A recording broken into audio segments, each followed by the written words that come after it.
महाराष्ट्र लोकांचे मत, लोकांचा विश्वास, आमची बातमी। 98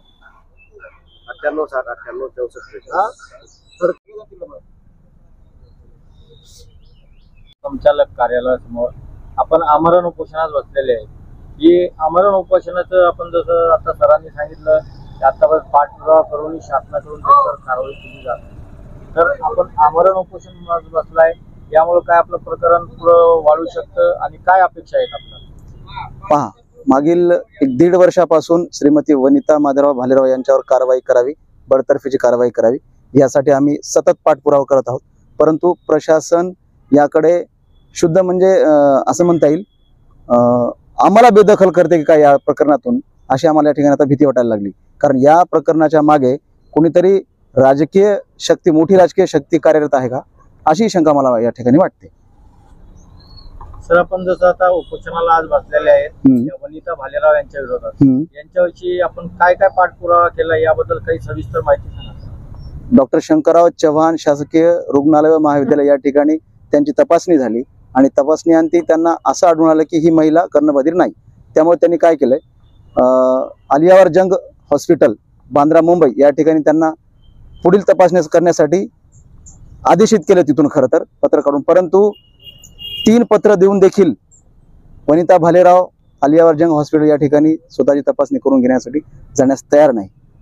मग शासनाची ही म्हणजे तिची किती मुजोरी झाली शासना, मग या तिच्या या वागण्यावर शासन काही अंकुश मिळवणार आहे का, शासन काही कारवाई करणार आहे का, हे फार अतिशय महत्त्वाचं वाटतं मला ठिकाणी।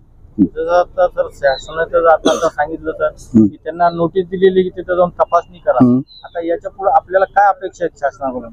नाही, शासनाने तिला कार्यमुक्त करावं आलियावर जंग हॉस्पिटलमध्ये तपासणी करून घेण्यासाठी, ही आमची प्रमुख मागणी आहे।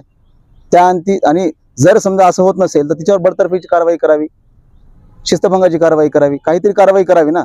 पत्रोपत्री किती दिवस खेळणार होता आपण? आम्ही पत्र देणार, शासन मग आम्हाला पत्र देणार, हेच करत बसायचंय का?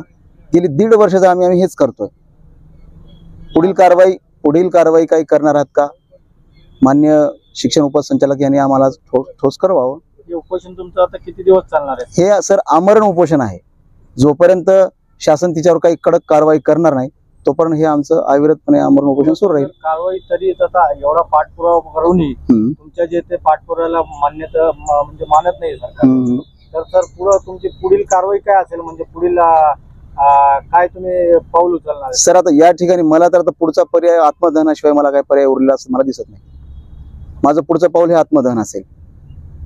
आपलं नाव सांगा। माझं नाव संदीप वने, माजी जिल्हाध्यक्ष सम्यक विद्यार्थी आंदोलन नांदेड। काय सांगणार सर, आज आपण शिक्षण उपसंचालक कार्यालयात आम्ही शिक्षण उपोषणास बसलेले, माननीय शिक्षण उपसंचालक यांचे कार्यालय भडकल गेट छत्रपती संभाजीनगर या ठिकाणी आजपासून आम्ही बेमुदत आमरण उपोषण करत आहोत। या आमरण उपोषणाचा विषय असा आहे की महाराष्ट्रामध्ये 350 का 400 इतके दिव्यांग किंवा बोगस कर्मचारी शासनाच्या दरबारामध्ये कार्यरत आहेत, ऑफिसेसमध्ये रुजू आहेत, नोकरी करत आहेत। ज्या दिव्यांगासाठी आरक्षण आहे त्यांना न मिळता जे बोगस दिव्यांग आहेत ते मध्ये घुसले आणि ते आज नोकरी करत आहेत। आता ते 350 जेव्हा सापडतील तेव्हा सापडतील, परंतु आम्हाला जे काही सापडलेलं आहे आमच्या संघटनेला, तर ती एक महिला कर्मचारी जी ग्रंथपाल पदावर काम करते, मागील 16 वर्षापासून आज 1 लाख रुपये पगार उचलते प्रति महिना।